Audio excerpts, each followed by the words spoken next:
Lover. ఈరోజు వాక్యాంశం ఏంటమ్మా? Lover. ఏంటండి చిత్రంగా లవర్ అనేసి వాక్యాంశం పెట్టారంటారా? వాక్యం చూసిన తర్వాత ఎందుకు ఈ అంశం పేరు ఎలా పెట్టానో మీకే అర్థం అవుతుంది. సరే, వాక్యాంశం ఏంటమ్మా? అందరూ చెప్పండి, వాక్యాంశం ఏంటి? ప్రియమైన దేవుని పిల్లారా, ఈ ప్రేయర్ అయిపోయిన తర్వాత నా గమ్యస్థానం ఏంటంటే మరలా కలికిరికి నేను వెళ్ళాలంటే ఇప్పుడు ఏం చేయాలంటే ఇక్కడ నుండి బయలుదేరి వీలైతే పాపానాయుడుపేట, రేణిగుంట, తర్వాత తిరుపతి, తర్వాత బాక్రాపేట, తర్వాత పీలేరు, తర్వాత కలికిరి, ఇలా ఈ వీటన్నిటిని దాటుకొని నేను కలికిరికి వెళ్ళాలి, నా గమ్యస్థానం. కాబట్టి ఇప్పుడు మనందరి గమ్యస్థానం ఈ విధంగా ఆలోచిస్తూ మనందరి గమ్యస్థానం ఏంటి అని అనుకున్నట్లయితే, మన జీవితానికి గమ్యస్థానం ఏంటి అన్నట్లు ఆలోచిస్తే మనందరి గమ్యస్థానం ఏంటో తెలుసా? చివరికి మరణం. ఏంటి నాయన? అందరికీ మరణం ఉందా లేదా? ఏమ్మా ఇక్కడ ఎవరికైనా నాకు మరణం లేదండి, నాకు సావు అనేది లేదండి, నేను మృత్యుంజయుడిని అనే వాళ్ళు ఎవరైనా ఉన్నారా? అందరికీ ఏముంది? నువ్వెంత బలవంతుడైనా, ఎంత జ్ఞానవంతుడైనా, ఎంత ధనవంతుడైనా, నువ్వెంత గొప్పవాడువైనా అందరికీ ఏముందంటే మరణం ఉంది. కారెక్కినోడు బోడా, బాగా డబ్బుండేవాడు బోడా, బాగా చదువుకున్నాడు బోడా. నువ్వు చదువుకున్నా పోతావు, చదువుకోకున్నా పోతావు, కారెక్కినా పోతావు, కారెక్కకపోయినా పోతావు, తిన్నా పోతావు, తినకపోయినా పోతావు, మొత్తానికి పోతావు. హల్లెలూయా. కాబట్టి ఈ మరణం అనేది మన ముగింపు లేదా మన గమ్యస్థానం అనుకుంటే, దీని మధ్యలో మనకు కొన్ని దశలు ఉన్నాయి. మనుషులుగా మనకేమున్నాయంటే కొన్ని దశలు. ఒకటేంటంటే ప్రారంభంలో బాల్య దశ. ఏం దశ నాయన? బాల్య దశ. తర్వాత కౌమార్య దశ, తర్వాత యవ్వన దశ, తర్వాత నడిప్రాయం, తర్వాత వృద్ధాప్యం, తరువాత మరణం. ఇలా ఈ దశలు దాటుకొని చివరికి మరణం దగ్గరికి వెళ్ళాలి. అంటే ఈ దశలు ఉన్నాయి కనుక దేవుడు బైబిల్లో ఏం చేశాడంటే ప్రతి దశకు సంబంధించిన మాదిరుల్ని, ఉపమానాల్ని బైబిల్లో అనేకమైన వాటిని పొందుపరిచాడు. నా పిల్లలు ఈ దశలు దాటుకొని రావాలి కాబట్టి ఈ దశల్లో ఎలా బతకాలి, కాబట్టి ఈ మాదిరి వీళ్ళు తీసుకోవాలి, ఈ మాదిరి వీళ్ళు తీసుకోవాలి అని కొంతమందిని మాదిరి పెట్టాడు. అందులో ఇప్పుడు బాల్య దశ అనుకోండి, దానికి మాదిరి ఎవరు? బైబిల్లో మనం బాల్య దశలో మాదిరిగా ఎవరిని చూడగలుగుతాం? ఒక సమూయేలు మనకు మాదిరిగా. నా పిల్లల్ని ఎలా పెంచాలి, నా బిడ్డ ఎలా పెరగాలి అంటే ఒక మాదిరి మనకు ఎవరు కనపడతారంటే ఒక సమూయేలు కనపడతాడు. అలానే యవ్వన దశలో మాదిరిగా ఎవరిని తీసుకోవచ్చు అండి అంటే, యవ్వన దశలో ఎవరిని మాదిరిగా తీసుకోవచ్చు? ఒక యోసేపుని మనకు మాదిరిగా కనపడతాడు. పాపాన్ని విడిచిపెట్టి పాపాన్ని అసహించుకొని పారిపోయిన ఒక యోసేపు యవ్వన స్త్రీలకు కావచ్చు, యవ్వన పురుషులకు కావచ్చు ఒక మాదిరిగా కనపడతాడు. అదే రీతిగా నడిప్రాయం గురించి ఆలోచిస్తే చాలా మంది కనపడతాడు. నడిప్రాయం గురించి ఆలోచిస్తే ఒక యోషియా రాజు, కొంతమంది భక్తులు చాలా మంది మనకు కనపడతారు. అదే రీతిగా వృద్ధాప్యం గురించి ఆలోచిస్తే, వృద్ధాప్యంలో మనకు మాదిరి ఎవరు అనేసి మనం ఆలోచిస్తే, వృద్ధాప్యంలో ఒక యాకోబు ఒక మాదిరిగా మనకు కనపడతాడు. హల్లెలూయా. అంటే ఇవన్నీ ఎందుకు రాయించాడంటే ఆయా దశల్లో నా పిల్లలు ఎలా బ్రతకాలి, ఎలా జీవించాలి, ఒక మాదిరిని పరిశుద్ధ గ్రంథంలో రాయించాడు. బంధాలు, నీకు బంధాల గురించి తెలుసుకోవాలంటే దానికి సంబంధించిన మాదిరులు లేదా ఉపమానాలు బైబిల్లో అనేకమైన వాటిని దేవుడు రాయించి పెట్టాడు. హల్లెలూయా. కాబట్టి ఈ దశల్లో ఉన్నటువంటి మనం ఎలా ఉండాలి, ఏం చెయ్యాలి, ఎలా బ్రతకాలి అనే దాని గురించి మనం ఆలోచిస్తూ ముందుకెళ్ళినట్లయితే, ప్రియమైన దేవుని పిల్లారా, ఒక మాట మీరు వింటున్నారో లేదో కానీ బైబిల్లో ఒక మాట చదువుకొని మనం ముందుకెళ్దాం. ఎహెజ్కేలు గ్రంథము 33వ అధ్యాయము 31వ వచనాన్ని మనం చదువుదాం. ఎహెజ్కేలు గ్రంథము 33వ అధ్యాయం 31వ వచనాన్ని ఒకరు ఎవరైనా చదువుదాం. నా జనులు రాదగిన విధముగా వారు నా యొద్దకు వచ్చి నా జనులైనట్టుగా నీ ఎదుట కూర్చుండి నీ మాటలు విందురు గాని వాటిని అనుసరించి ప్రవర్తింపరు. హల్లెలూయా. ప్రియమైన దేవుని పిల్లరా, మనం వస్తున్నాం కానీ దేవుడు అంటున్నాడు ఎలా వస్తున్నారంట? వచ్చేదేమో చాలా చక్కగా రెడీ అయ్యేసి దేవుని సన్నిధానంకి వస్తున్నారంట. తర్వాత నా జనులైనట్టు నీ ఎదుట ఏం చేస్తాండారు? దేవుని ఎదుట చక్కగా కూర్చుంటున్నారు, వచ్చి కూర్చున్నారు కూడా. తర్వాత ఏం చేస్తాండారు? వింటా అంటారు. హల్లెలూయా. మీరందరూ ఏం చేస్తాండారు? ఇప్పుడు వింటున్నారు, బానే ఉంది. కానీ ఇక్కడ ఒక ప్రాబ్లం ఉంది దేవుని విషయంలో. దేవుడు బాధపడే విషయంలో ఒక ప్రాబ్లం ఏంటంటే వారును వాటిని ఏం చేయడం లేదు, అనుసరించి ప్రవర్తించడం లేదు. ఇప్పుడు నేను చెప్తున్న మాటలు మాదిరిగా దేవుడు అనేక మాదిరిలను బైబిల్లో పెట్టాడు, కానీ మీరు వాటిని చదువుతున్నారు, కానీ వాటిని మాదిరిగా తీసుకుంటున్నారా అంటే వాటిని మాదిరిగా తీసుకోవడం లేదు, వాటిని ఏం చేయడం లేదు, అనుసరించి ప్రవర్తించడం లేదనేసి దేవుడు బాధపడుతున్నాడు. హల్లెలూయా. అది ఎంత విచిత్రం అంటే, డాక్టర్ దగ్గరికి వెళ్ళినాం, డాక్టర్ దగ్గరికి వెళ్ళిన తర్వాత జ్వరమో బేదులో వాంతులో మొత్తానికి ఏదో ప్రాబ్లం వచ్చింది, డాక్టర్ దగ్గరికి వెళ్ళినాం. డాక్టర్ చెకప్ చేసి మెడిసిన్ రాయించాడు, నువ్వు కూడా తీసుకున్నావు. తీసుకుని ఇంటికి పోయిన తర్వాత ఏం చేయాలమ్మా? మెడిసిన్స్ వాడాలి, వేసుకుంటే ఆ జబ్బు పోతుంది. అలా కాకుండా దాన్ని తీసుకొని పోయి తల కింద పెట్టుకున్నాం అనుకో, తల కింద పెట్టుకుని మరుసటి రోజు వచ్చి డాక్టర్ గారు నాకు నిన్నటి నుండి ఆ జబ్బు ఆ జ్వరం అనేది అస్సలు తగ్గలేదండి, ఎట్టుందో అట్టే ఉందండి అన్నావు అనుకో. లేదు బాబు, మెడిసిన్స్ బాగా పనిచేసి ఉండాలి, నేను రాయించిన మెడిసిన్ తీసుకున్నావా? తీసుకున్నానండి. ఇంటికి తీసుకుని వెళ్ళావా? తీసుకుని వెళ్ళానండి. ఇంట్లోనే ఉన్నాయా? ఉన్నాయండి. సరే వాడావా? లేదండి, తల కింద పెట్టుకున్నా. తల కింద పెట్టుకుంటే పని చేస్తాయా? పని చేయవు. హల్లెలూయా. అంటే వాడు ఏం చేశాడంటే డాక్టర్ చెప్పింది విన్నాడు, కానీ దాన్ని ఏం చేయలేదు, అనుసరించి ప్రవర్తించలేదు, దాని ప్రకారం దాన్ని చేయలేదు. హల్లెలూయా. ఇప్పుడు మీరు కూడా వినేసి ఇంటికి వెళ్ళిపోయారు అనుకో, నేను చెప్పేసి ఇంటికి వెళ్ళిపోతా, మీరు వినేసి ఇంటికి వెళ్ళిపోయినారు అనుకో, ఏ ఉపయోగం ఉండదు. మీరు ఏం చేయాలి? దీని ప్రకారము ప్రవర్తించువారై ఉండాలి. ఇంకా ఏమంటున్నాడు? నోటితో వారి హృదయము లాభమును అపేక్షించదు. హల్లెలూయా. లాభమును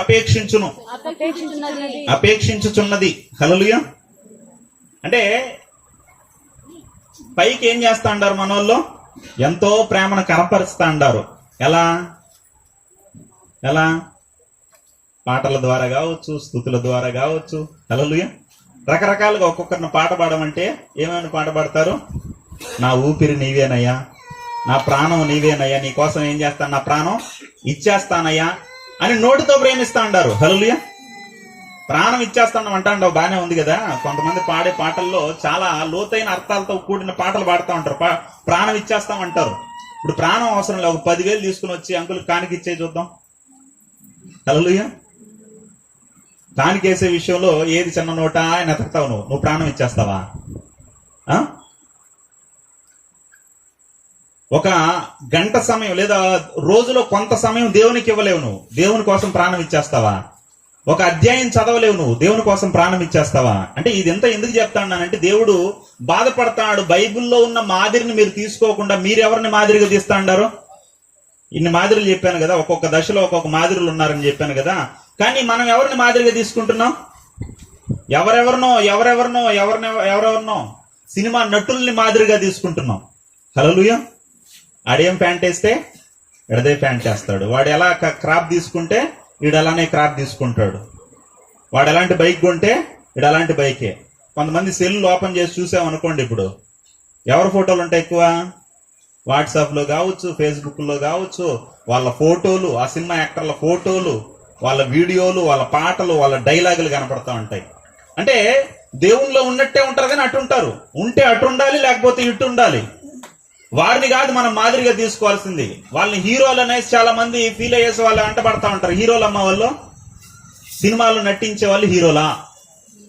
హీరో కాదు, సినిమాలు నటించే వాళ్ళు నటులు, వాళ్ళు హీరోలు కాదు. మనం హీరో అంటాం, కానీ హీరో అనే ఆ వ్యక్తి, ఇప్పుడు సినిమా అంటే ఎన్ని రకాల ఇవి ఉంటాయి. పాటలు పాడేవాళ్ళు ఒక ఉంటాడు, డాన్స్ నేర్పించే వాళ్ళు ఉంటారు, ఫైట్ చేసే వాళ్ళు ఉంటారు. రకరకాల వ్యక్తులు పనిచేస్తేనే ఒక సినిమా తయారవుతుంది. ఇప్పుడు వీడే అన్ని చేస్తాడా? వీడే సొంత పాట పాడతాడా? హీరో అంటారు కదా. మీరు ఆ హీరో కోసం చచ్చిపోతా ఉంటారు చాలా మంది, బ్లేడ్తో కోసేసుకుంటారు, పిచ్చెక్కిపోయి ప్రవర్తిస్తూ ఉంటారు. ఇంట్లో బిడ్డకు పాలు ఇచ్చేదానికి ఉండదు, కానీ వాడి మీద ఏం చేస్తూ ఉంటారో పాలాభిషేకం చేస్తూ ఉంటారు. ఏవో పిచ్చెక్కిపోతా ఉంటారు చాలా మంది. ఇప్పుడు ఈ హీరో నీ కోసం ఏం చేశాడు? నీకు ఒళ్ళు బాగాలేకపోతే భుజం మీద వేసుకొని పోయి హాస్పిటల్కి తీసుకొని పోయినాడా? లేదా పక్కన కూర్చొని పెట్టి ఏదైనా భోజనం పెట్టించాడా? నీతో మాట్లాడా కనీసం? వాడి కోసం ఏం చేస్తామంటారంటే చాలా మంది మా హీరో అంటారు. నిజమైన హీరో ఒక ఆయన ఇంటర్వ్యూలో చెప్తాడు, అయ్యా మీకు నచ్చిన హీరో పేరు చెప్పండి సార్ అంటే ఆయన అంటున్నాడు, సార్ వాళ్ళు హీరోలు కాదు సార్, వాళ్ళు నటులు. వాళ్ళు ఎవరు? నటులు. ఒక డైలాగ్ చెప్పాలంటే ఏరేవాడు చెప్పించాలి, ఒక డాన్స్ నేర్పించాలంటే ఏరేవాడు నేర్పించాలి, ఒక డాన్స్ పాట పాడాలంటే ఏరేవాడు పాట పాడితే వీడు పెదాలు కలుపుతాడు, ఒక డైలాగ్ చెప్పాలంటే ఏరేవాడు డైలాగ్ చెప్పించాలి. వీడు ఏమి చేయడు, డైరెక్టర్ చెప్పినట్టు ఆడతాడు వాడు. కాబట్టి నటుడు. నిజమైన హీరో అని చెప్పాలంటే ఎవరిని చెప్పాలంటే వాళ్ళ అమ్మ నిజమైన హీరో. మీ అమ్మ ఎవరినైనా నిజమైన హీరో. చిన్నప్పటి నుండి నీ ముడ్డి గడిగి నీకు ఆహారం అయినప్పుడు ఆకలేసినప్పుడు ఆహారం పెట్టి నీ కోసం కష్టపడి నిన్ను పెంచి ప్రయోజకురాలు చేసినటువంటి మీ అమ్మ నీకు నిజమైన హీరో. లేదా మీ నాన్న నిజమైన హీరో. ఆయన ఎండకి కష్టపడి వ్యవసాయం చేసో లేదా పనులు చేసో నిన్ను పెంచి ప్రయోజకుడు చేశాడు. కాబట్టి నిజమైన హీరో అని చెప్పాలంటే మీ నాన్న నిజమైన హీరో. లేకపోతే హీరో అని చెప్పాలంటే నిన్ను నువ్వే హీరో అనుకో. ఎక్కడున్న మీరందరూ ఎవరినైనా హీరోలు. ఎందుకు హీరోలు మీరు? ఎందుకు హీరోలు మీరు? నిజమైన హీరోని మీరు తెలుసుకున్నారు గనక మీరు హీరోలు. హల్లెలూయా. వాళ్ళందరూ యాక్టర్స్, పగటి వేషగాళ్ళు. ఎందుకు ఈ విషయాలన్నీ చెప్తా వస్తానంటే వాళ్ళని మాదిరిగా తీసుకుంటున్నారు. బైబిల్లో ఎన్నో మాదిరులు ఉన్నాయి. ఇప్పుడు నేనేం చేయబోతున్నానంటే అలాంటి ఒక్క మాదిరిని మీకు నేను చూపించబోతున్నాను. ఆయన ఎంత గొప్ప మాదిరో మనం ఈరోజు చూడబోతున్నాం.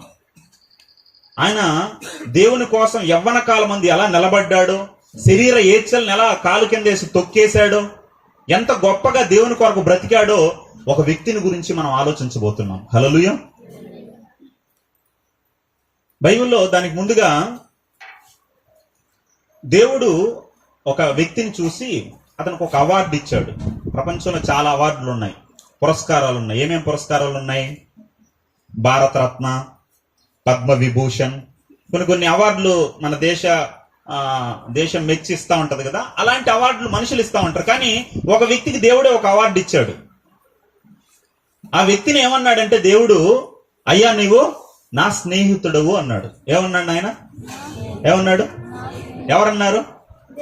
సాక్షాత్తు దేవుడే నీవు నా స్నేహితుడవు అన్నాడు. అంటే దేవుడే స్నేహితుడు అంటున్నాడు. ఎవరిని? మీకు చేసిండాలి. ఎవరైనా తెలీదా? ఎవరు? దేవుడు ఒక వ్యక్తిని చూసి నువ్వు నా స్నేహితుడు అన్నాడు. ఎవరు ఆ వ్యక్తి? కాబట్టి ఈ వ్యక్తిని చూసి దేవుడు ఏమంటాడు? నీవు నా స్నేహితుడు. ఎంత అతిశయం అండి, ఎంత సంతోషం, ఎంత గొప్ప విషయం. ఒక ఎమ్మెల్యేనో, ఎంపీనో, ఒక సీఎంఓ, ఒక పిఎంఓ మనకు ఫ్రెండ్ అయినాడు అనుకో. ఒక వ్యక్తికి ఫ్రెండ్ అనుకో, ఎలా ఉంటది? వాడి మాటలు ఎలా ఉంటాయి? ఇంక వాడిని బట్టలేం మనం. ఎవరు అనుకుంటున్నాను నేను? ఎమ్మెల్యే నా ఫ్రెండు, సీఎం నా ఫ్రెండు. ఎవరైనా పట్టుకున్నారు అనుకో పోలీసులు, ఎవరిని పట్టుకున్నావు తెలుసా నీకు? నాకెవరు తెలుసా? నేను ఎవరో తెలుసా అని ఇంకా వాడు అస్సలు కింద ఉండడు అనమాట. వాడి కళ్ళు నెత్తికెక్కేస్తాయి. హల్లెలూయా. అలాంటి మాటతో మనుషుల విషయంలోనే ఫ్రెండ్ అయితే అంత గొప్పగా అతిశయపడితే, ఇక్కడ ఒక వ్యక్తి మనం చూసాము. ఆ వ్యక్తి ఎవరు? సాక్షాత్తు దేవుడే అతని స్నేహితుడు అంట. ఇప్పుడు అతనికి ఎంత అతిశయపడాలి? హల్లెలూయా.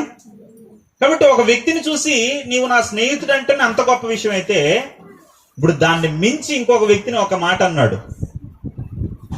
ఏమన్నాడు తెలుసా? యు ఆర్ మై లవర్ అన్నాడు. దేవుడు ఏమన్నాడు? You are not my friend but lover అన్నాడు. ఏమంటే లవర్ గొప్పోడా, ఫ్రెండ్ గొప్పోడా? ఏమా ముసుకేసుకుని పాపం నిద్రపోతాంది. కొంచెం నేను సిద్ధపడలేదు, అంటే రేపు అలా ఉంటదేమో అనుకున్నాను. కానీ జాగ్రత్తగా వినండి దేవుని మాటలు. దేవుడు ఈరోజు మీతో మాట్లాడతాడు. హల్లెలూయా. మా ఫ్రెండ్ గొప్పోడా, లవర్ గొప్పదా? ఎవరు గొప్పోళ్ళు? ఎవరు గొప్పోళ్ళు? నేను చెప్పమండి, మీరే మాట్లాడుకోండి అంటారా? మీరు స్పందిస్తే నేను అందిస్తా. మీ పక్క నుండి సప్లై ఉంటే ఇక్కడ నుండి రిప్లై ఉంటది. మీరేం చేయకపోతే నేనేం చేయను. ఎవరు గొప్పోళ్ళు? ఫ్రెండ్ గొప్పోడు. కొంతమంది లవరు, కొంతమంది ఫ్రెండ్. ఓకే, ఆలోచన చేద్దాం. ఇప్పుడు ఫ్రెండ్ ఎంతవరకు ఉంటాడు, ఎంతవరకు మనం అతనికి స్థానం ఇస్తామంటే, ఫ్రెండ్ కి మీరు ఫ్రెండ్ గొప్ప అంటారు. ఫ్రెండ్ మీద పాటలు కూడా రాశారు. ఏమని?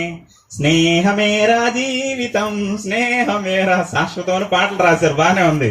ఇప్పుడు ఈ ఫ్రెండ్ ఫోన్ చేసి, రే నాకు కొద్దిగా ఇబ్బందిగా ఉంది, ఒక 10,000 కొట్టురా అన్నాడు అనుకో. 10,000 ఏరా అన్నాడు అనుకో. ఏం చెప్తారు మీరు?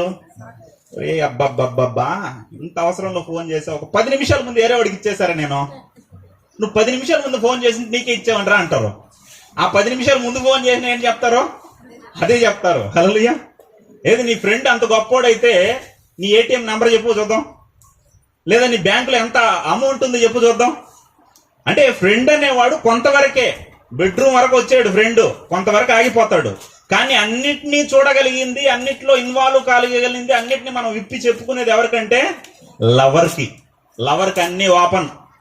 లవర్కి నీ దేహమైన, నీ అంతర్గత ఏ విషయాన్నైనా ఏం చేస్తావు? లవర్కి చెప్పుకుంటావు. అంటే వీళ్ళిద్దరు ఎవరు గొప్పవాళ్ళు? లవర్ గొప్పవాడు. హల్లెలూయా. ఇప్పుడు దేవుడు ఏమన్నాడంటే, అబ్రహాము ఫ్రెండ్ అంటే ఒక వ్యక్తిని ఏమన్నాడు తెలుసా? యు ఆర్ మై లవర్ అన్నాడు. ఎవరో తెలుసా ఆ వ్యక్తి? చూద్దాం ఒక మాట ఏమన్నాడో చూద్దాం. దానియేలు గ్రంథము 10వ అధ్యాయము 11వ వచనం. దానియేలు గ్రంథము 10వ అధ్యాయము 11వ వచనం. దానియేలు, నీవు బహుప్రియుడవు. ఎవరంటాడమ్మా? దేవుడు దానియేలును చూసి ఏమంటున్నాడు? నీవు బహుప్రియుడవు. లవర్ అంటే తప్పుడు మాట అనుకున్నారు. మన సమాజంలో ఈ యవనస్తుల వల్ల అది తప్పుడు మాటగా కనపడుతుంది. కానీ తిరగడం వల్ల, ఇలా చెడిపోవడం వల్ల లవర్ అనే మాట చాలా గొప్ప మాట. లవర్ అంటే ఏంటి అర్థం? ప్రియుడు, ప్రేమింపబడేవాడు అని అర్థం. ఇప్పుడు దేవుడు దానియేలును చూసి ఏమంటాడు? అయ్యా నువ్వంటే నాకు చాలా లవ్. హల్లెలూయా. నువ్వంటే నాకు చాలా ప్రేమ, ఏదో ఫ్లవర్ తీసుకో అన్నట్టు అతన్ని లవర్ అని చెప్తాడు. యు ఆర్ మై లవర్ అంటే ఇక్కడ చూడండి, ఆ తెలుగులో ఏమంటున్నాడు? బహుప్రియుడు, చాలా ఇష్టం నువ్వంటే నాకు. దానియేలు అంటే చాలా ఇష్టం అంట దేవునికి.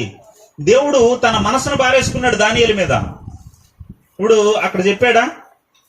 అక్కడ చెప్పి మరలా 18వ వచనం చదవండి. 10వ అధ్యాయంలో 18వ వచనం చదవండి. అతడు మరలా నన్ను ముట్టి నన్ను బలపరిచి నీవు బహుప్రియుడవు. ఎన్ని అధ్యాయాలు దాటిందమ్మా? అధ్యాయాలు ఏమైనా దాటిందా? అధ్యాయాలు దాటలా. కేవలం కొన్ని వచనాల తర్వాత వెంటనే దేవుడు ఏమంటున్నాడంటే దానియేలును చూసి నీవు బహుప్రియుడవు. ఏమన్నిసార్లు చెప్పాలా? 2 సార్లు చెప్పాలా? చెప్పాలి. దానియేలు గురించి చెప్పాలంతే దేవుడు. ఎందుకంటే దానియేలు మీద దేవుడు మనస్సు పారేసుకున్నాడు. హల్లెలూయా. దానియేలు దేవుడు ప్రేమించేశాడు. మనిషిని ప్రేమించడం వేరు. మనిషిని ప్రేమించడం గొప్ప విషయం కాదు. మనిషి దేవుణ్ణి ప్రేమించడం గొప్ప విషయం కాదు. సాక్షాత్తు దేవుడే ఒక మనిషిని ప్రేమించాడు. సాక్షాత్తు దేవుడే ఒక మనిషి మీద మనస్సు పడ్డాడు, మనిషిని ఇష్టపడ్డాడు. హల్లెలూయా. చూడండి, 2 సార్లు చెప్తాడు ఒకే అధ్యాయంలో. వెంటనే చెప్తాడు, అయ్యా నువ్వు నాకు బహుప్రియుడవు, నువ్వంటే నాకు చాలా ఇష్టం, నువ్వంటే నాకు పిచ్చి. ఎందుకంత అయ్యా నీకు అంత పిచ్చి? దానియేలు అంటే అంత ఇష్టం ఏంటి నీకు? ఏం చేశాడు? హల్లెలూయా. ఎందుకు అలా చేస్తాడు అంటే, దేవుడు ఊరిని పడితే వాళ్ళని ఇష్టపడ్డండి. మామూలుగా అందరిని ఇష్టపడటం వేరు, అందులో స్పెషల్గా ఇష్టపడటం వేరు. కానీ దానియేలుని స్పెషల్గా ఇష్టపడతాడు. మనలాగా ఊరిని పడితే వాళ్ళని ఇష్టపడ్డు. మనకెలా ప్రేమ పడుతుంది? రోడ్లో పోయే వాళ్ళ మీద ప్రేమే, అడక్క తినే వాళ్ళ మీద చూస్తే కూడా ప్రేమ వచ్చేస్తూ ఉంటుంది మనకు. స్కిన్ తెల్లగా ఉంటే చాలు, కొద్దిగా అందం ఉంటే చాలు, ఎవరినైనా ప్రేమించేస్తాం మనం. అలా దేవుడు అందరినీ ప్రేమించడు. ఆయన ప్రేమించాలంటే స్పెషల్ గా కనపడాలి. మనం ప్రేమించి చాలా సార్లు మోసపోతాం. ఆ మధ్యకాలంలో ఒక ఆయన చెప్తున్నాడు, ఒక ఆమె ఏం చేసిందంటే ఒక వ్యక్తిని ప్రేమించేసరికి ఆ విషయం వాళ్ళ నాన్నకు తెలిసి వాళ్ళ నాన్న ఏం చేశాడంటే ఆ పాపకు చెప్పాడమ్మా, వాడి గురించి నాకు తెలుసు, వాడు మామూలుడు కాదు, వాడు మంచోడు కాదు, వాడి గురించి చాలా మంది చెప్పడం విన్నాను, నేనే కల్లారా చూశాను, వాడు మంచోడు కాదమ్మా, నీకు సెట్ అయ్యేవాడు కాదమ్మా, వాడిని కట్టుకుంటే నీ జీవితం పాడైపోతుంది, కాబట్టి వద్దమ్మా అంటే ఇన్లా. అందుకని 2 దెబ్బలు వేసి లోపల ఇంట్లో వేసి బేగాలేసాడు. బేగాలేసి ఆమె ఇంట్లో ఉన్న ఆ సమయంలోనే ఏం జరిగిందంటే అనుకోకుండా వాళ్ళ అన్న, ఆ పాప వాళ్ళ అన్న వాళ్ళ ఫ్రెండ్స్తో కలిసి ఈత కొడదామని చెరువుకి వెళ్ళాడు. చెరువుకి వెళ్ళి ఈత కొడతా అంటే అనుకోకుండా ఏం జరిగిందంటే ఆ ఆటల్లో, ఆ తోపులాటల్లో లేకపోతే మొత్తానికి ఆ పిల్లవాడు నీళ్ళల్లో మునిగి చచ్చిపోయాడు. చనిపోయేసరికి ఆ శవాన్ని తీసుకుని వచ్చేసరికి ఆ తల్లిదండ్రులు ఓని ఏడుస్తూ ప్రలాపిస్తూ రొమ్ము కొట్టుకుంటూ ఆమెకి వాళ్ళ తల్లికి మతి స్థిమితం తప్పిపోయి ఆడ పడిపోతూ ఉంటే వాళ్ళ నాన్న అయ్యో వాళ్ళ చెల్లి లోపల ఉంది, ఆ బిడ్డ కూడా చాలా బాధేస్తా ఉంటది, ఆ బిడ్డ కూడా వచ్చి ఆడస్తాదేమో బాధపడతాదేమో ఎందుకో లోపల పెట్టేది అనేసి వచ్చి తాళం తీసి లోపలికి బయటకు వచ్చి అమ్మా అన్న చచ్చిపోయాడమ్మా అనేసి ఆ మీద బడి ఏడిచి తీసుకొని వద్దాం అనుకుంటా ఉంటే ఈయన పోయి ఏడుస్తున్న సందర్భంలో ఆమె ఏం ఆలోచించిందో తెలుసా? అన్న చచ్చిపోయాడని బాధ రావాలి కదా. బాధ రాకపోగా ఆయనకు ఒక ఆలోచన వచ్చింది. ఏంటంటే ఇదే సరైన సమయం, ఇదే ఏం సమయం? సరైన సమయం. నా ప్రియుడితో ఏం చేయాలి? ఈ టైంలో లేచిపోవాలనేసి ఫోన్ చేసింది ప్రియుడికి. వాడు మామూలుడు కాదు. వాడికి ఫోన్ చేసి వాడితో వీళ్ళు ఆ బిడ్డ చచ్చిపోయాడన్న బాధలో ఆ తండ్రి ఆ తల్లి విలపిస్తూ బాధపడతా ఉంటే ఈమెం చేసిందంటే ఆ ప్రియుడితో వెళ్ళిపోయింది. వాడు ఎలాంటి వాడో తెలుసా? వాడి గురించి చెప్పాలంటే వాడు భయంకరంగా చెడిపోయిన వ్యక్తి. మీకు అది చెప్పకూడదు. ఈ నపుంసకులు అంటారు తెలుసా మీకు? బైబిల్లో నపుంసకులు అంటారు దాన్ని. పచ్చి భాషలో కొంతమంది వాడుతూ ఉంటారు, అది ఇక్కడ వాడితే బాగుండదు. వాళ్ళు హిజ్రాలు లేదా ఇంకో భాష ఉంది. వాళ్ళని ఈ లారీల్లో తిరిగే వాళ్ళకి సప్లై చేసేవాడు. ఈ హిజ్రాల్ని లారీల్లో వచ్చే వాళ్ళకి వ్యభిచారం చేయడానికి సప్లై చేసేవాడు. అలాంటి పనికి మాలిన వాడు. అసలు వాడికి లేని చెడ్డ అలవాటు అంటే ఏది లేదు. గంజాయి, డ్రగ్స్, సిగరెట్, మందు, పాన్ పరాకు, గుట్కా అన్ని అలవాట్లు ఉన్నాయి వాడికి. వాడి స్నేహితులు కూడా పనికి మాలిన వాళ్ళే. అలాంటి వాడితో లేచిపోయింది. వాడేం చేశాడు తెలుసా? తీసుకుని పోయి ఆమెని ఊరు బయట ఒక గుడిసె ఉంటే ఆ గుడిసెలో ఒక పొయ్యి కట్టేసి ఆమెను తీసుకుని పోయి వాళ్ళ ఫ్రెండ్స్తో పాటు పోయి ఆమెను పాడు చేశాడు. అలా కొన్ని రోజుల తర్వాత ఏం జరిగిందంటే చనిపోయాడు. ఆమెకి వాళ్ళ తల్లిదండ్రులు, ఆమె తల్లి చాలా మానసికంగా బాగా డిప్రెషన్లోకి వెళ్ళిపోయింది. ఒకవైపు కొడుకు చచ్చిపోయాడు, ఒకవైపు కూతురు వెళ్ళిపోయింది. అని ఆ డిప్రెషన్లో మెంటల్గా అయిపోయింది అనమాట. ఒకరోజు కొన్ని నెలల తర్వాత ఎవరు తలుపు కొట్టారు. తలుపు కొట్టేసరికి తలుపు తీసింది. తలుపు తీస్తే అడుక్కునే వ్యక్తి అనుకుని బాగా గమనిస్తే ఎవరో కాదు, వాళ్ళ కూతురే. ఎలా వచ్చిందో తెలుసా? ముఖమంతా సిగరెట్ ఘాట్లు నల్లగా అయిపోయింది. అది పెదవం కొంచెంగా కట్ అయిపోయింది. అది పళ్ళన్నీ లూజ్ అయిపోయింది. నోట్లో నుండి దుర్వాసన, సారాయి వాసన, మందు వాసన ఆమెకు అలవాటు చేసాడు. తీసుకొని పోయి సన్నగా అయిపోయి వికారంగా అయిపోయేసి వచ్చింది. అంటే ఆ ఇంట్లో పెట్టి పాడు చేసి సిగరెట్లతో కాల్చి ఆమెకు మందు నోట్లో పోసి భయంకరంగా ఇచ్చేసినప్పుడు ఆ పక్కన ఎవరో పందులు మేపుతా ఉంటే ఆడేదో కేకలు వేస్తా ఉంటారు, ఎవరు అరుస్తా ఉంటారని ఆ ఇంట్లో వచ్చి చూస్తే ఆమెను విడిచిపెడితే ఆమె వాళ్ళ ఇంటికి వచ్చింది. ఎలా వచ్చింది? ఒక అడుక్కునే దానిలాగా కనపడతా ఉంది. ఆమెను పరీక్షిస్తే చివరికి ఆమెకి HIV ఎయిడ్స్ అని తేలింది. చూడండి ఎంత ప్రియుడిని నమ్మి ఎంత మోసపోయిందో చూడండి ఆమె. దేవుడు అలాంటి వాడు కాదు. ఎవరిని పడితే వాళ్ళని ప్రేమించేవాడు కాదు. మన వాళ్ళకి కొంతమంది లేడీస్ని చూస్తూ ఉంటా, వాళ్ళకి ఎలాంటి వాళ్ళు ఇష్టపడతారంటే ఏదో మంచిగా బుద్ధిగా ఉండే వాళ్ళు నచ్చరు. ఎలాంటి వాళ్ళు కావాలి? అల్లరి చల్లర చేసేవాళ్ళు కావాలన్నమాట.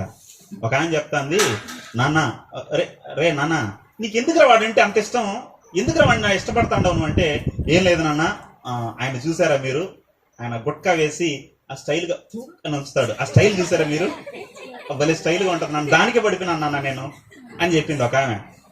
ఇంకొకడు స్టైల్గా సిగరెట్ తాగుతాడంట, ఆ సిగరెట్ పడిపోయిందంట తాగేదానికి.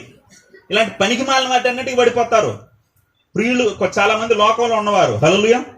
దానికోసం సూసైడ్లు, అడ్డమైన ఎదవలందరినీ ప్రేమించడం, అడ్డమైన వాళ్ళందరినీ ప్రేమించుకుంటూ వెళ్ళిపోవడం లోకంలో మనం చూస్తూ ఉంటే, దేవుడు అలా ప్రేమించేవాడు కాదు. దేవుడు ఎవరిని పడితే అలా ప్రేమించడు. ఆయన మనస్సే పారేసుకునే అంతగా ఒక వ్యక్తిని ప్రేమించాడంటే అతడు ఎంత గొప్పవాడైతే, ఎంత గొప్పగా దేవుని కొరకు బ్రతికింటే, దేవుడే మనస్సు పారేసుకుని యు ఆర్ మై లవర్ అన్నాడంటే ఆ వ్యక్తి ఎంతగా జీవించుంటాడో ఒకసారి ఆలోచన చేయండి. హల్లెలూయా. కాబట్టి ఆ వ్యక్తి గురించి, ఆ దానియేలు గురించి కొన్ని విషయాలు బైబిల్ నుండి చదివి దేవుడు ఎందుకు అతని మీద మనస్సు పారేసుకున్నాడు, అతన్ని నా ప్రియుడు అనేసి ఎందుకు అన్నాడు, ఎందుకు అతన్ని ఇష్టపడ్డాడు అనేసి మనం చూడగలిగినట్లయితే ఒక వచనం మొట్టమొదటిగా దానియేలు గ్రంథం 1వ అధ్యాయం 3వ వచనం చదువుదాం. అతడు ఎలా ఉన్నాడో చూద్దాం. దానియేలు గ్రంథము 1వ అధ్యాయం 3వ వచనం. రాజు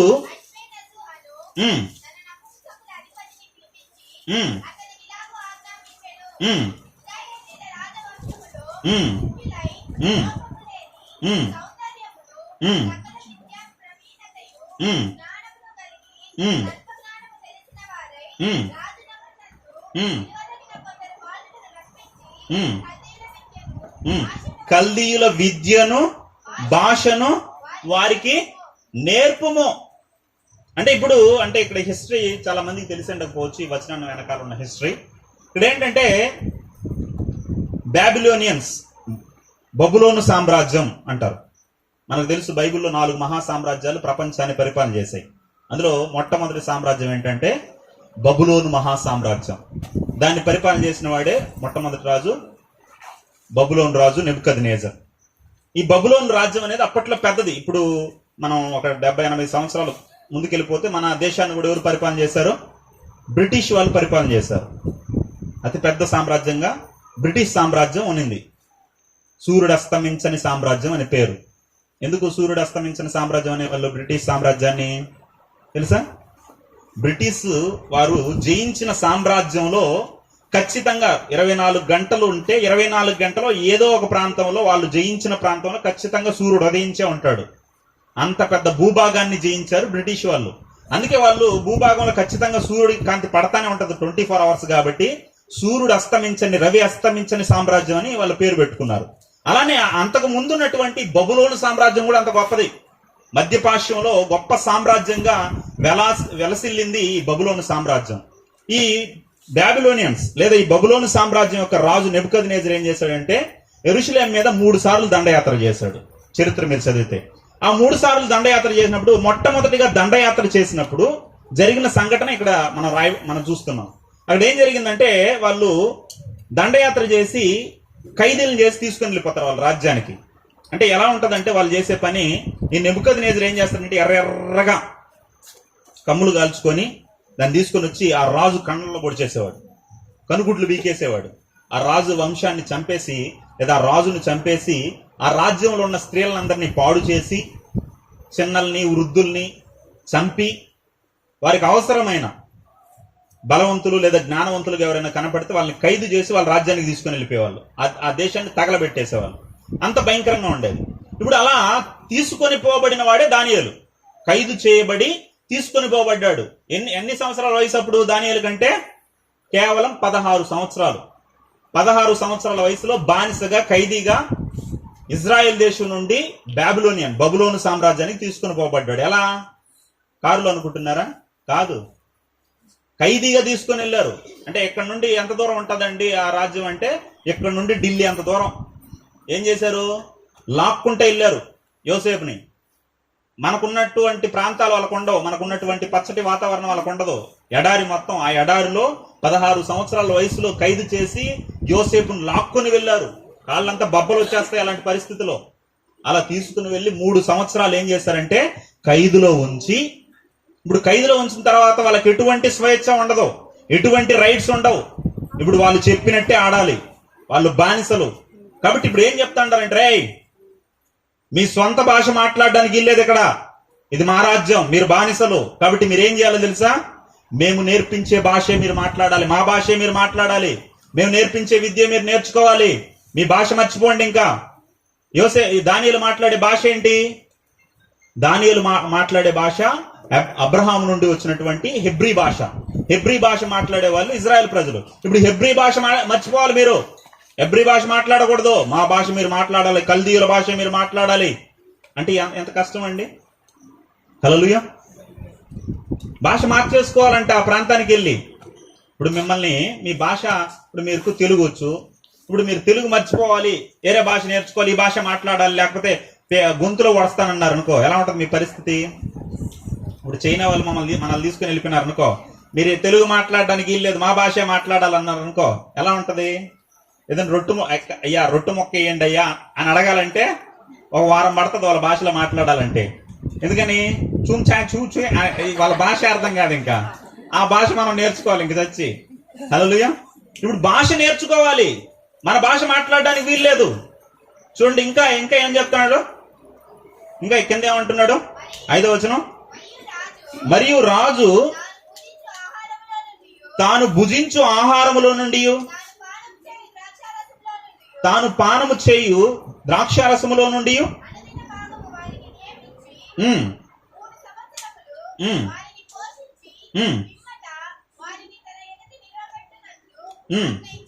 చాలు. ఇప్పుడు ఏం చేయాలి తెలుసా, నీకు నచ్చిన ఫుడ్ తినడానికి వీల్లా, నువ్వు నచ్చిన ఆహారం నువ్వు తినేదానికి వీల్లా. మేము పెట్టిన ఆహారమే నువ్వు తినాలి, మేము పెట్టిన ఆహారమే నువ్వు తినాలి. నీకు సొంతంగా నచ్చిన ఆహారం తినేదానికి వీల్లేదు. ఏమండి, ఇది ఎంత కష్టమో తెలుసా? ఇప్పుడు మీకు నచ్చిన ఆహారం కొంత ఉంటది, వేరే వాళ్ళు ఎంత చెప్పినా వినరు. నీ భర్త చెప్పినా, నీ భార్య చెప్పినా, అంటే తినండి, కష్టపడి చేసినానంటే తినండి అంటే కూడా నువ్వు తినవు కొన్ని. ఎందుకని నీకు నచ్చవు. ఇప్పుడు కొంతమందికి వంకాయ అంటే నచ్చదు, కొంతమందికి వంకాయ నచ్చుతుంది, కొంతమందికి నచ్చదు, తినరు.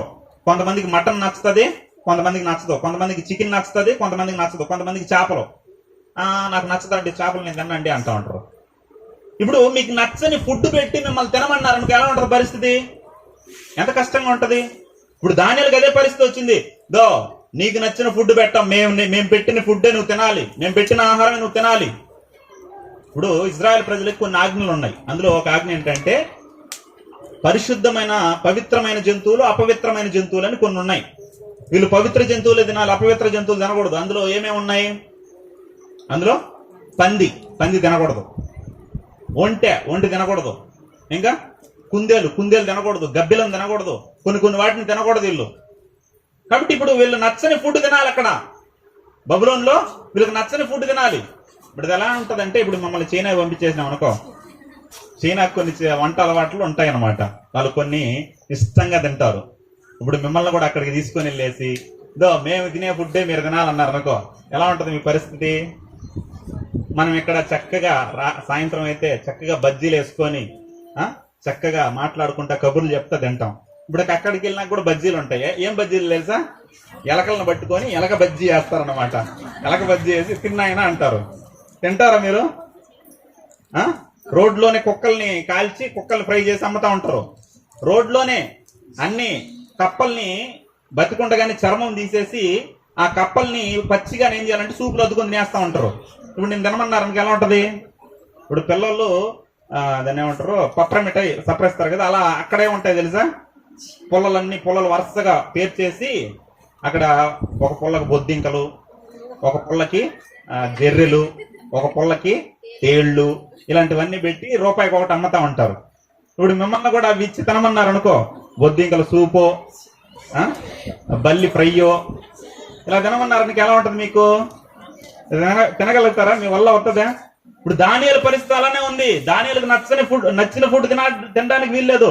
రాజు ఏం తింటే పంది తిన్నారనుకో, ఆ పందిని తీసుకొని వచ్చి పెడతాడు, తినాలి నువ్వు. నీకు నచ్చకపోయినా తినాలి నువ్వు. వాళ్ళు ఏ ఫుడ్ తింటే అది తినాలి నువ్వు. ఎంత కఠినంగా ఉంది చూడండి పరిస్థితి, దానియాల పరిస్థితి. స్వేచ్ఛ లేదు దానియాలకి. ఇంకా ద్రాక్షారసం, రాజు తాగే ద్రాక్షారసం, ఇది బాగుంటది కదా, మందు తీసుకుని వచ్చి పెడతారనమాట. ఇప్పుడు ఎలా ఉంటది పరిస్థితి? కొంతమంది యవనస్తులకైతే పండగ, మందా, రాజు తాగే మందా అనేసి పండగ చేసుకుంటారు. హల్లెలూయా. ఎందుకంటే సమాజం చెడిపోయింది. చిన్న పిల్లలే ఒక వీడియోలో 2 పిల్లలు 5వ క్లాస్ పిల్లలు కొట్టేసుకుంటా ఉంటారు. కొట్టుకుంటా అంటే ఎందుకురా అనేసి అడిగితే వీడు అంటున్నాడు, నా లవర్ నీడు గెలికాడు అంటున్నాడు. వాళ్ళ లవర్ ఎవర్రా అని చూస్తే 3వ క్లాస్ పాప పప్పర్ మిఠాయి తప్పించుకుంటా ఉంది. అప్పటికే అంతా తెలిసిపోయింది వాళ్ళకి. హల్లెలూయా. 7, 8 క్లాసుకు వచ్చేసరికి దమ్ము కొడతా ఉండారు, మందు కొడతా ఉండారు. హల్లెలూయా, హల్లెలూయా.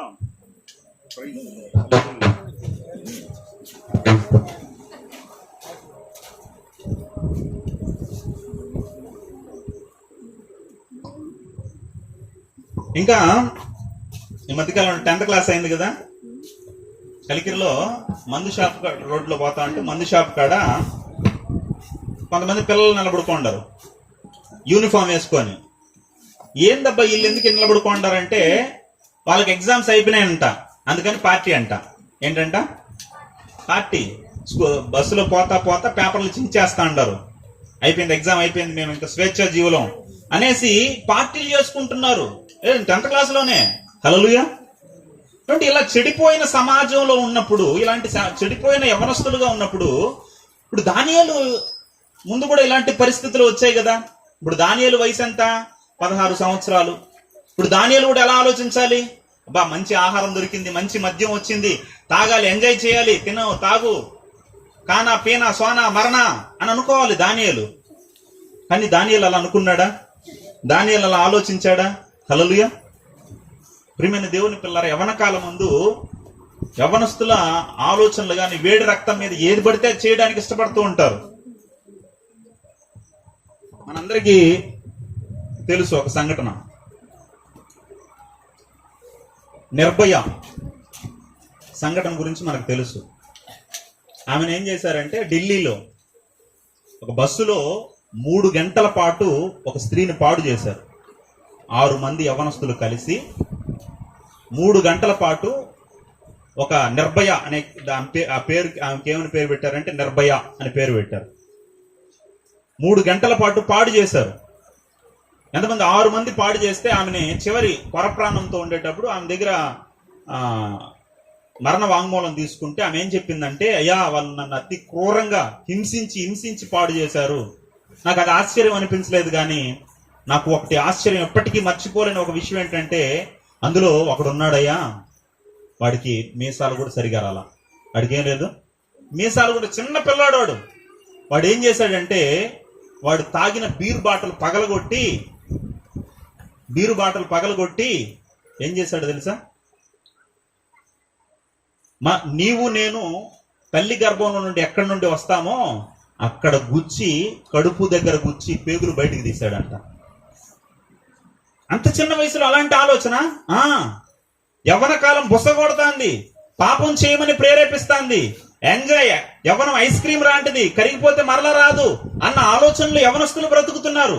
ఇలాంటి మారుతో యవనస్తుల ఆలోచనలు ఉంటే దానియేలు ఏం ఆలోచిస్తున్నాడు? అవకాశం అంతా అతని ముందుకు వచ్చింది. కానీ దానియేలు ఎలా ఆలోచిస్తున్నాడు తెలుసా? దానియేలు ఏమంటున్నాడు తెలుసా? దానియేలు ఏమంటున్నాడు చూడండి. దానియేలు గ్రంథము 1వ అధ్యాయం 8వ వచనం. దానియేలు గ్రంథం 1వ అధ్యాయం 8వ వచనం. రాజు భుజించు భోజనమును తన్ను అపవిత్రపరుచుకొనకూడదని దానియేలు ఉద్దేశించి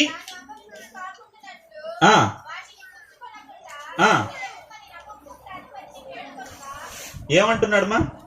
అయ్యా వద్దయ్యా, అయ్యా నేను తిన్నయ్యా, అయ్యా నేను తాగనయ్యా, అయ్యా నాకు వద్దయ్యా అని ఏం చేస్తున్నాడంట? వేడుకుంటున్నాడంట. హల్లెలూయా. వేడుకోవాలా?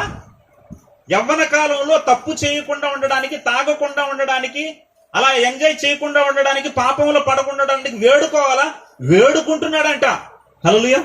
అయ్యా వద్దయ్యా, అయ్యా వద్దు నేను తాగనయ్యా, నాకు వద్దయ్యా, నాకు నచ్చదయ్యా.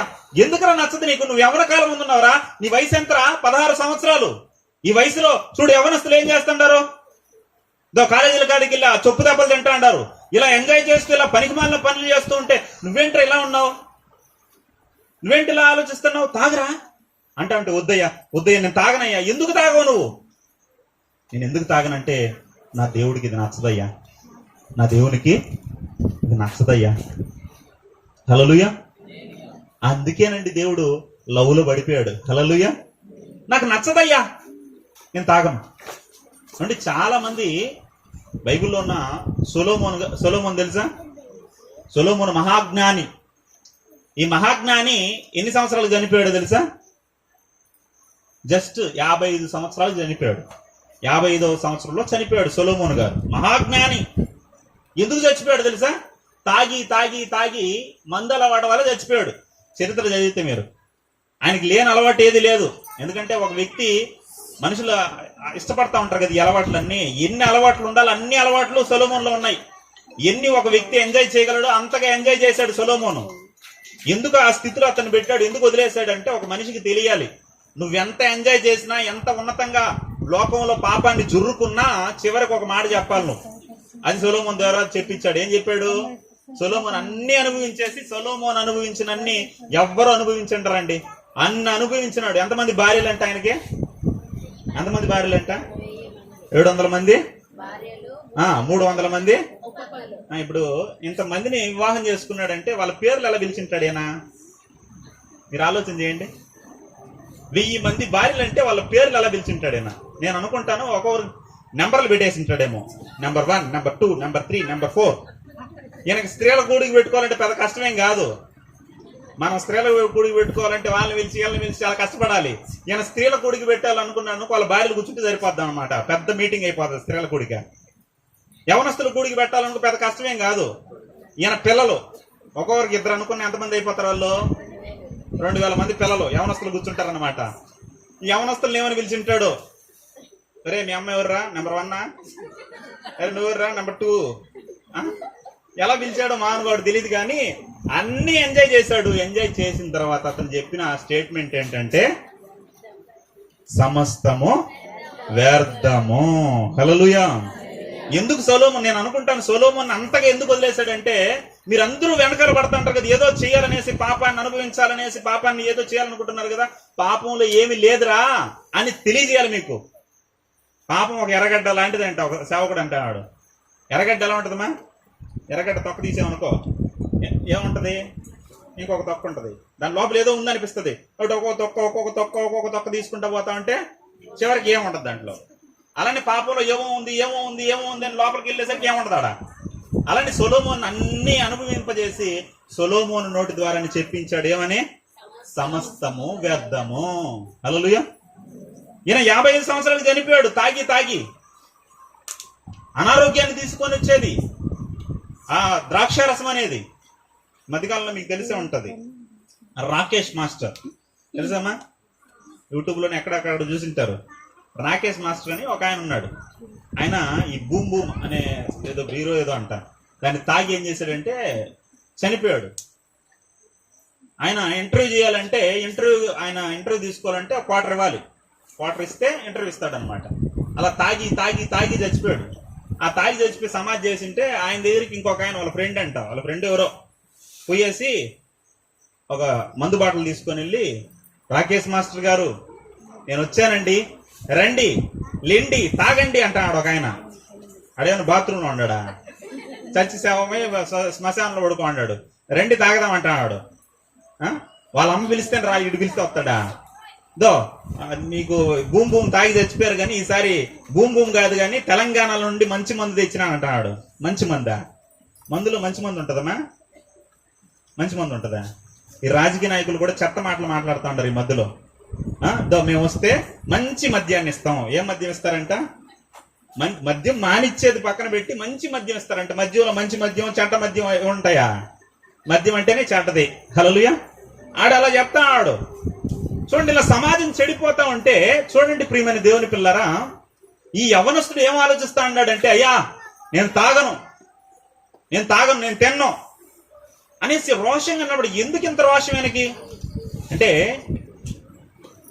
దేవుడు దానియేలు పుట్టక ముందే 500 సంవత్సరాల క్రితం ఒక మాట రాయించాడు. ఆ మాటను దానియేలు చదివాడు. హల్లెలూయా. ఏంటో ఆ మాట, ఒక మాట చదువుకుందాం. సామెతల గ్రంథము 23వ అధ్యాయము 1వ వచనం చదువుదాం. సామెతల గ్రంథము 23:1. ఒకరు చదవండి మా. ఏదో పోటీలు పెట్టినట్టుంది, నేను ఎవరికి ప్రైజ్ ఏమైనా ఒకరు చదవండి. నీవు ఏలికతో భోజనం చేయుట కూర్చుంటున్న ఎడల నీవు ఎవని సమక్షమునున్నావో బాగుగా యోచించుము. నీవు తిండిపోతువైన ఎడల నీ గొంతుకు ఏమంటాడు దేవుడు? దానియేలు చదివాడు సామెతల గ్రంథం, దానియేలుకు ముందు రాయబడింది. ఇప్పుడు దానియేలు చదివింటాడు ఈ మాట. చదివినప్పుడు ఓహో, నా ఏలిక దగ్గరికి వెళ్ళినప్పుడు నేనేం చేయకూడదు? దొరికిందని తినేయకూడదు అనమాట. ఏదో తెచ్చిపెట్టారని తినేయకూడదు అనమాట. దేవుడు చెప్పిందే తినాలన్నమాట. దేవుడు చెప్పంది ఏదైనా నా దగ్గరికి వస్తే ఏం చేయాలన్నమాట? గొంతుకు కత్తి పెట్టుకోవాలి. వాడు కూడా గొంతు మీద పెట్టి, తాగవా, తినవా, తినకపోతే గొంతులో పడస్తా అని వాడండం కాదు. నేనే గొంతుకు కత్తి పెట్టుకుంటా. ఏది పడితే అది నేను తిన్నాను, ఏది పడితే అది నేను తాగకూడదు. దేవుడు చెప్పాడు. ఏలికి దగ్గర వెళ్ళినంత మాత్రాన, నా యజమాని అయినంత మాత్రాన రే ఈసారికే కదా తాగు, ఏం కాదులే, ఇంతమంది తాగుతా అంటే నువ్వేరా నువ్వేం పెద్ద, ఏం కాదులే తాగు, ఒకసారికి ఏం కాదులే తాగు అని అన్నంత మాత్రాన్ని నేను తాగను, నేను తిన్నో, నా గొంతుకు కత్తి పెట్టుకుంటాను నేను అని బైబిల్లో రాయబడింది. కాబట్టి దానియేలు ఆలోచనలోకి వచ్చేసాడండి. ఇంకేమంటున్నాడు కింద, ఏమంటున్నాడు?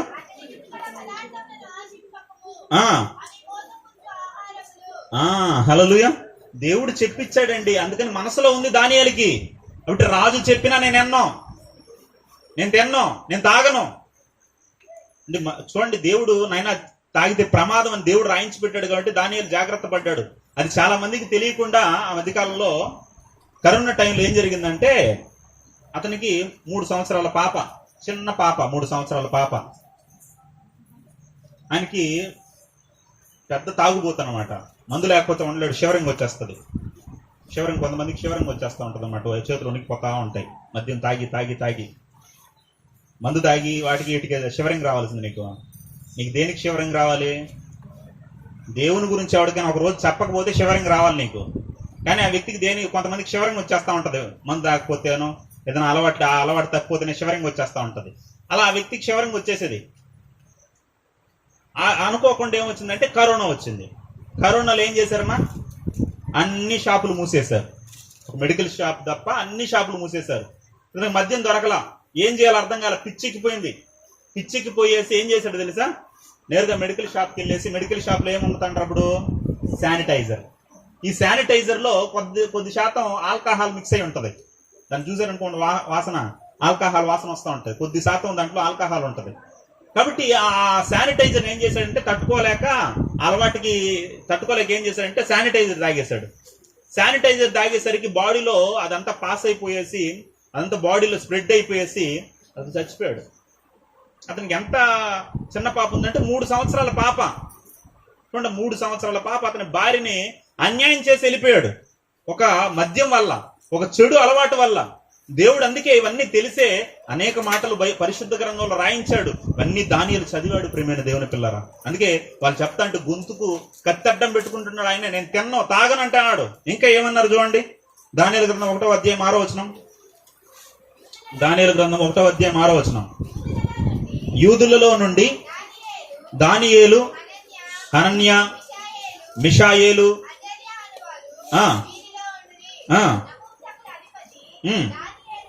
దానియేలునకు బెల్షాజరు అని చాలు, ఇప్పుడు పేర్లు మార్చారనమాట. అక్కడికి వెళ్ళినాక దానియేలుకి ఏం చేశారు తెలుసా, దానియేలు అనే పేరు తీసేసి ఏం పెట్టారు అంటే, పేరు పెట్టుకునే రైట్ కూడా లేదు వాళ్ళకి. ఎంత బానిసలో చూడండి.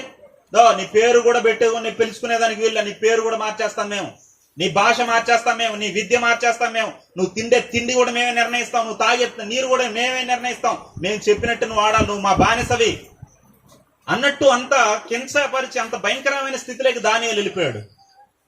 చివరికి పేరు కూడా మార్చేశారండి. దానియేలు అంటే అర్థం ఏంటి, దేవుడు నా న్యాయాధిపతి. ఇతనికి ఏమని పేరు పెట్టారు అంటే, వాళ్ళ దేవత యొక్క రక్షణ ఇతనికి ఉంటుంది అని. అంటే వాళ్ళు కొన్ని దేవతలను ఆరాధిస్తారు కదా, ఆ దేవత పేరుతో ఆ దేవత యొక్క రక్షణ ఇతనికి ఉంటుందని ఒక పేరు పెట్టారు. పేరు కూడా మార్చేశారు. కానీ విచిత్రం ఏంటంటే దానియేలు దేన్ని ఒప్పుకోలేదు. హల్లెలూయా.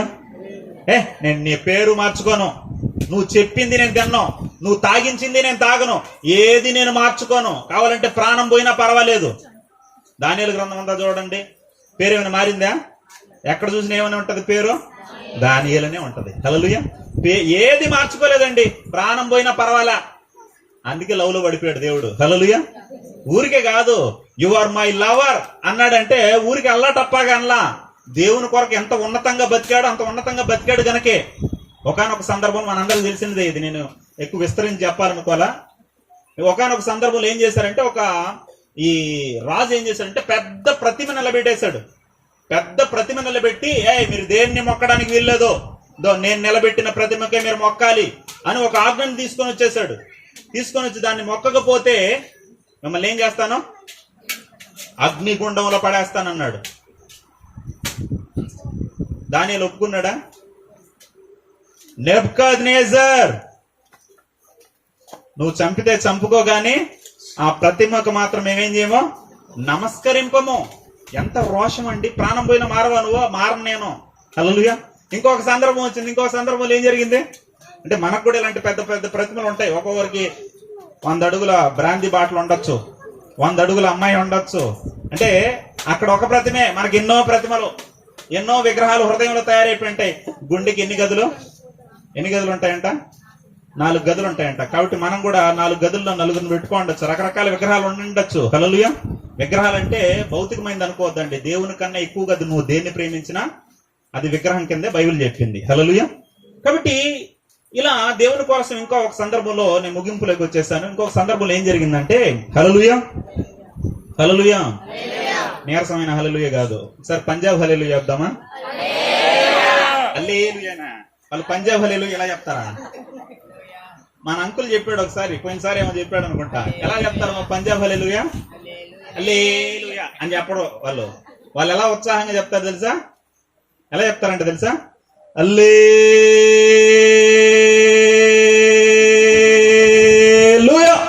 అంటారంట. ఎలా అంటారంట? మర్చిపోయారా మీరు? అంకుల్ చెప్పింది అస్సలు మర్చిపోవడానికి వీల్లేదే. ఎలా చెప్తారంట? ఒకసారి చెప్పండి, అందరూ చెప్పండి. ఇటు పెట్టండి, ఎక్సైజ్ అనమాట. ఇటు పెట్టండి అంటే మామూలుగా ఇట్ట టోపాలే.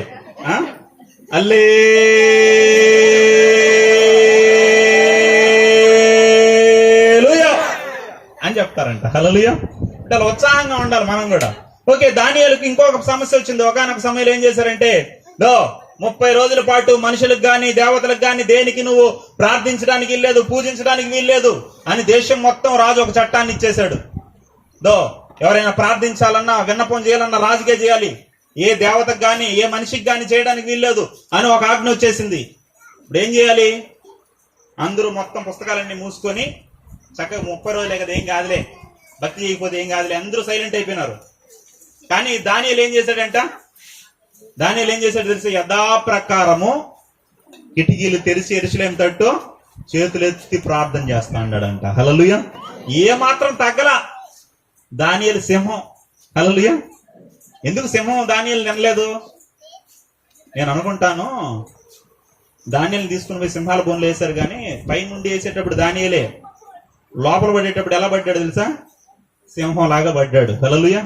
ఎందుకంటే ఆయన సింహం అయితే ఆయన బిడ్డలు మనం ఎవరో కొదమ సింహాలం. చూడండి ఎలా ఉందో చూడండి. రాజుకు కూడా భయపడలా దానియేలు. 30 రోజుల పాటు అందరూ సైలెంట్ అయిపోతే దానియేలు యథాప్రకారం ప్రార్థన చేస్తా అన్నాడు. హల్లెలూయా. ప్రియమైన దేవుని పిల్లారా, ప్రేమించాడు, ఇలా దేవుని కొరకు నిలబడ్డాడు గనక, దేవుని విషయంలో ఏ మార్పు లేని వాడుగా ఉన్నాడు గనక అసలు దానియేలు ఎక్కడ కూడా మీరు తప్పు పట్టలేరండి.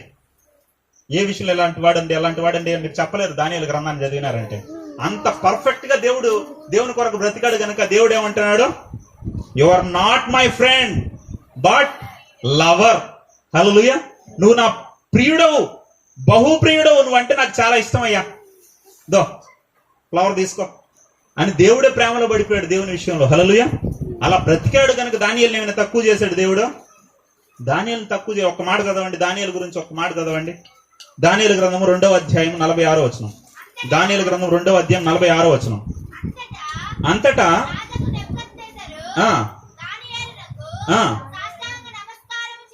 సాష్టాంగ నమస్కారము చేసి అతని పూజించి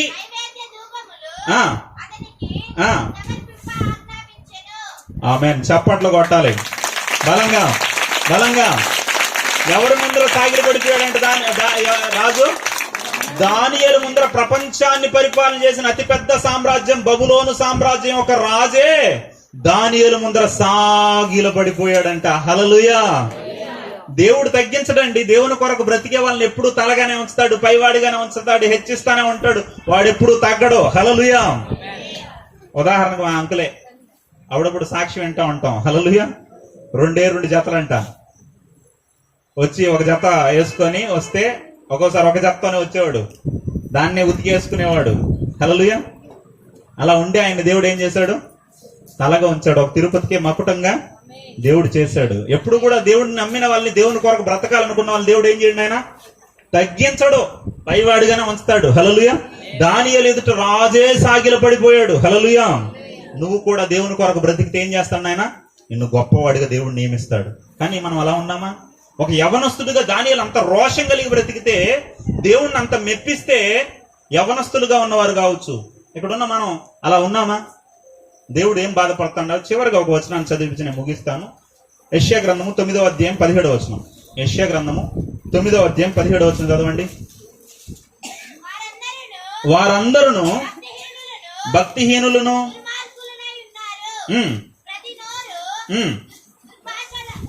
ప్రతి నోరు దుర్భాషలాడును, కాబట్టి ప్రభు వారి యవ్వనస్తులను చూచి సంతోషింపడు. మిమ్మల్ని బట్టి దేవుడు సంతోషపడుతున్నాడా? లేదా ఇప్పుడు తరములో ఉన్న యవనస్తులను బట్టి దేవుడు సంతోషపడుతున్నాడా?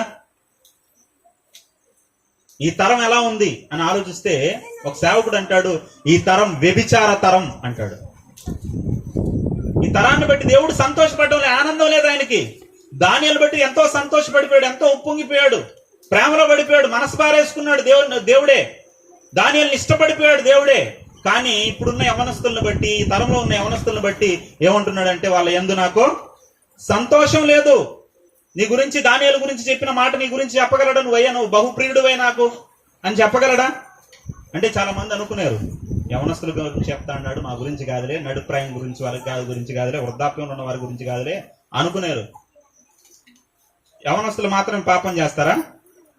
వృద్ధులు, నడు వయస్కులు, మిగిలిన వాళ్ళు పాపం చేయరా? హల్లెలూయా.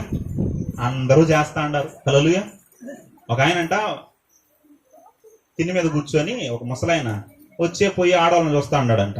చూస్తా ఉంటే వాళ్ళ మనవడు వచ్చి, ఏం తాత పెళ్లి చేసుకుంటావా అన్నాడంట. ఏమన్నాడంట?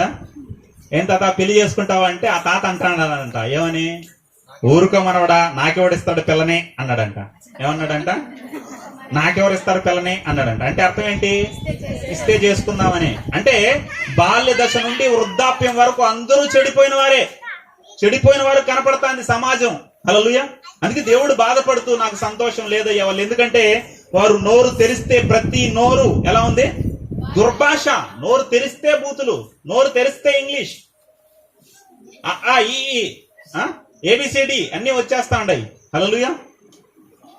మాటకు ముందు అమ్మ, మాటకు తర్వాత అమ్మ, అన్ని ఇలా దుర్భాషలు ఆడుతుంటారు. వాళ్ళు చెడిపోయిన వారుగా ఉన్నారు. కాబట్టి వాళ్ళ యందు నాకేం లేదు, సంతోషం లేదని చెప్తున్నాడు. దేవుడు బాధపడతాడు ప్రియమైన దేవుని పిల్లలారా. హల్లెలూయా. కాబట్టి మనం ఆలోచన చేద్దాం. లవర్ అనేసి ఎందుకు పేరు పెట్టానంటే, దానియేలు ఒక లవర్ గా కనపడుతున్నాడు దేవుడికి, బహుప్రియుడుగా కనపడుతున్నాడు దేవునికి, దేవుణ్ణే మెప్పించిన వాడుగా కనపడుతున్నాడు. దేశం గాని దేశం, ప్రాంతం గాని ప్రాంతం, జనం గాని జనం మధ్యలో ఉన్నాడు. కానీ దేవుని కొరకు బ్రతికాడు, హెచ్చింపబడ్డాడు. హల్లెలూయా. కాబట్టి మనం మన జనుల మధ్యలో, మనం ఉన్న ప్రాంతంలో దేవునికి మహిమకరంగా జీవిస్తున్నామా? దేవునికి మహిమ తెచ్చేవారుగా ఉన్నామా? లేకపోతే దేవుణ్ణి బాధ పెట్టేవారుగా, ఆయన అంటున్నాడు, అయ్యా మీ యందు నాకు సంతోషం లేదయ్యా, నాకు బాధగా ఉంది అనేటట్టు మనం ఉన్నామా? ఒకసారి మనల్ని మనం పరీక్షించుకొని, ఒక దేవుణ్ణి మెప్పించేవారుగా, దేవునికి ప్రియులుగా, దేవుని మనస్సుని మెప్పించేవారుగా మనం అందరూ ఉండాలని హృదయపూర్వకంగా కోరుకుంటూ, ఈ అవకాశాన్ని ఇచ్చినటువంటి పాస్టర్ గారికి, విన్నటువంటి మీ అందరికి కూడా నా హృదయపూర్వక వందనాలు తెలియజేసుకుంటున్నాను.